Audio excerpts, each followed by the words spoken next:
ಈ ಒಂದು Ambedkar circle ಎದುರೇ IB ಹತ್ರ ಏನಿದು ಧರಣಿ ಸತ್ಯಾಗ್ರಹ ಇವತ್ತು ಪ್ರಾರಂಭ ಮಾಡ್ತಾ ಇದ್ದೆವು. ಈ ಧರಣಿ ಸತ್ಯಾಗ್ರಹ ಯಾರ ವ್ಯಕ್ತಿ ವಿರುದ್ಧ ಇಲ್ಲ, ಯಾರ ಸರ್ಕಾರ ವಿರುದ್ಧ ಇಲ್ಲ, ನಮ್ಮ ಹಕ್ಕಿಗಾಗಿ ನಾವು ಹೋರಾಟ ಮಾಡ್ತಾ ಇದ್ದೀವಿ. ಈ ಬಾಜುನೇ ಒಂದು ಟೆಂಟ್ ಇತ್ತು ಮೊದಲ, ಕಾರಂಜ ರೈತರ ಮುಳುಗಡೆ ಒಂದು ಹೋರಾಟ ಸುಮಾರು 2.5 ವರ್ಷ ಹೋರಾಟ ನಡೀತು. ಅದೇ ತರ ಇವತ್ತ ಅತಿವೃಷ್ಟಿ ಮಳೆಯಾಗಿ ಇವತ್ತ ನಮ್ಮ ಜಿಲ್ಲೆಯಲ್ಲಿ ಏನು ಮಾಂಜರಾ ನದಿ ಇರ್ಬೋದು, ಕಾರಂಜ ಡ್ಯಾಮ್ ಇರ್ಬೋದು, ಅದು ಹಿಂದ್ಗಡೆ ಇದ್ದಂತ ನೀರು ಕಸಿ ಗೊತ್ತಾ, ಮಾಂಜರಾ ನದಿ ನೀರು ಬಂದು ಅನೇಕ ಜಮೀನುಗಳು, ರೈತರ ಜಮೀನುಗಳೆಲ್ಲ ಸರ್ವನಾಶ ಆಗ್ಯದ. ಇವತ್ತು ಜಮೀನುಗಳಿದಂತ ಮಣ್ಣು ಕಚ್ಕೊಂಡು ಹೋಗ್ಯದ. ನಾವೇನು ಬಿತ್ತಿನಂತ ಜಮೀನಲ್ಲಿ ಏನ್ ಬೆಳೆ ಇತ್ತು ಆ ಬೆಳೆನೂ ಗೊತ್ತಾ ಪೂರಾ ಹಸಿ ಬೆಳೆ ನಾಶ ಅಂತಾರಲ್ಲ, ಇವತ್ತ ಹಸಿ ಬರಗಾಲ ಇವತ್ತು ಅದು ಒಂದು ನಮ್ಮ ಮುಂದಕ್ಕೆ ನಡೆದದು. ಆದ್ರ ಏನು ಮೊನ್ನೆ ಬಂದು ಮುಖ್ಯಮಂತ್ರಿ ಅವರು ಒಂದು ಸರ್ವೆ ಮಾಡಿ ಏನು ದುಡ್ಡು ಬಿಡುಗಡೆ ಮಾಡ್ತೆ ಅಂತ ಹೇಳಿದ್ರು. ಆದ್ರೆ ಇನ್ನೂವರೆಗೆ ₹1 ಬಂದಿಲ್ಲ. ಕೂಡಲೇ ಎಕರೆಗೆ 30,000, ಹೆಕ್ಟರ್ಗೆ 60,000 ಸರ್ಕಾರ ನೀಡಬೇಕಂತ ಗೊತ್ತಾ ಈ ಒಂದು ಜಂಟಿ ಹೋರಾಟ ಸಮಿತಿಯಿಂದ ಇವತ್ತು ನಾವು ಒತ್ತಾಯ ಮಾಡ್ತಾ ಇದ್ದೀವಿ. ಈ ಒಂದು ನಮ್ಮ ರೈತರ ಬೆನ್ನೆಲುಬಾಗಂತ ಮೊದಲನೇ ಒಂದೇ ಫ್ಯಾಕ್ಟ್ರಿ ಗೊತ್ತಾ, ಶುಗರ್ ಫ್ಯಾಕ್ಟ್ರಿ ಇತ್ತು, BSSಗೆ ಫ್ಯಾಕ್ಟ್ರಿ. ಇವತ್ತ ಅದು ಮುಚ್ಚೋಗಿ 3-4 ವರ್ಷ ಆಯ್ತು. ಆದ್ರೂ ಇವತ್ತು ಯಾರು ಕಣ್ತೇಳಿ ನೋಡ್ತಾ ಇಲ್ಲ. ಆದ್ರೆ ಅದಕ್ಕೆ ಅಧ್ಯಕ್ಷರು ಉಪಾಧ್ಯಕ್ಷರು ಇದ್ದಾರೆ. ಆದ್ರ ಅವ್ರು ಏನ್ ಮಾಡ್ತಾ ಇದ್ರು ನಮ್ಗೆ ಗೊತ್ತಿಲ್ಲ. ಅಲ್ಲಿದ್ದಂತ ಎಲ್ಲ ಒಂದೊಂದು ಸಾಮಾನು ಗೊತ್ತಾ ಎಲ್ಲ ಹೋಯ್ತಾ ಇದೆ. ಅದಕ್ಕೆ ನಮ್ಮ ಏನು ಜೀವನಾಡಿ ಅಂತ ರೈತರದು ಆ ಒಂದು ಫ್ಯಾಕ್ಟ್ರಿ ಮತ್ತೆ ಪುನರುತ್ಥಾನ ಮಾಡಬೇಕು, ಅದಕ್ಕೆ ಜೀವ ತುಂಬಬೇಕು ಅಂತ ಇವತ್ತು ನಾವು ಅಲ್ಲಿದ್ದಂತ ಏನು ಪಾಪ ಕಾರ್ಮಿಕರು ಇದ್ರು, ಆ ಕಾರ್ಮಿಕರದು ಇವತ್ತು ಬಹಳಷ್ಟು ತೊಂದರೆ ಇರ್ತದೆ. ಮಕ್ಕಳು ವಿದ್ಯಾಭ್ಯಾಸ ಅರ್ಧಕ್ಕೆ ನಿಂತದ. ಅವ್ರು ಯಾರು ಕೂಡ ಇವತ್ತು ಕಿರಾಣ ದುಕಾನ್ದಾಗ ಸಾಮಾನು ಕೊಡ್ತಾ ಇಲ್ಲ.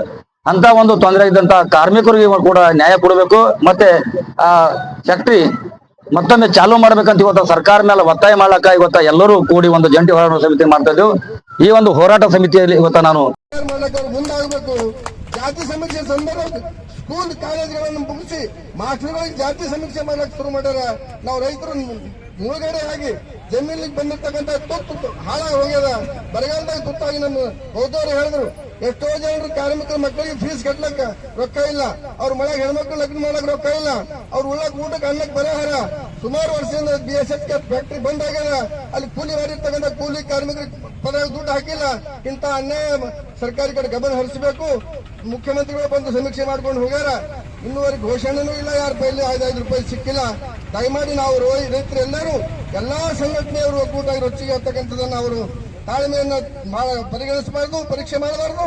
ಅವ್ರು ದಯಮಾಡಿ ತಕ್ಷಣ ನಮ್ದೇನು ಸ್ಟ್ಯಾಟಿಕಲ್ ಪ್ರಕಾರ, ಸ್ಕೇಲ್ ಆಫ್ ಫೈನಾನ್ಸ್ ಪ್ರಕಾರ ಪ್ರತಿ ಎಕರೆ 30,000 ಪ್ರಕಾರ ರೈತರಿಗೆ ದುಡ್ಡು ಹಾಕಬೇಕು.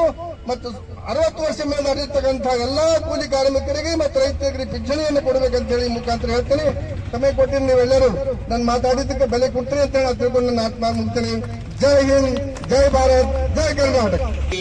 ಬೆಳೆ ಪರಿಹಾರ ಆಗಲಿ. संयुक्त किसान मोर्चा के, संयुक्त किसान मोर्चा के, कर्नाटक राज्य रैत संघಕ್ಕೆ ಹಸಿರೇ ಹಸಿರು, ಹಸಿರೇ ಹಸಿರು, ಬೇಕೇ ಬೇಕು, ಬೇಕೇ ಬೇಕು. ಎಲ್ಲಿವರೆಗೆ ಹೋರಾಟ, ಎಲ್ಲಿವರೆಗೆ ಹೋರಾಟ. ಕರ್ನಾಟಕ ರಾಜ್ಯ ರೈತ ಸಂಘಕ್ಕೆ, ಸಂಯುಕ್ತ ಕಿಸಾನ್ ಮೋರ್ಚಾಕ್ಕೆ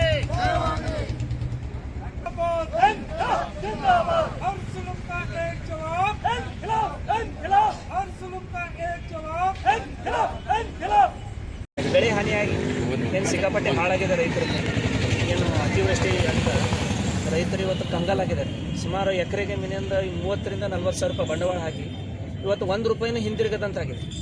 ರೈತರಿಗೆ ಏನಪ್ಪ ಅಂದ್ರೆ ರಾಜ್ಯ ಸರ್ಕಾರ NDRF ಮತ್ತು SDRF ಪ್ರಕಾರ ಶೀಘ್ರ ಪರಿಹಾರ ದೊರಕಿಸಿಕೊಡಬೇಕು ಅಂತ ಕರ್ನಾಟಕ ರಾಜ್ಯ ರೈತ ಸಂಘ ಜಿಲ್ಲಾ ಪ್ರಧಾನ ಸಂತೋಷ್ ಕುಮಾರ್ ಗಿಲ್ಲ.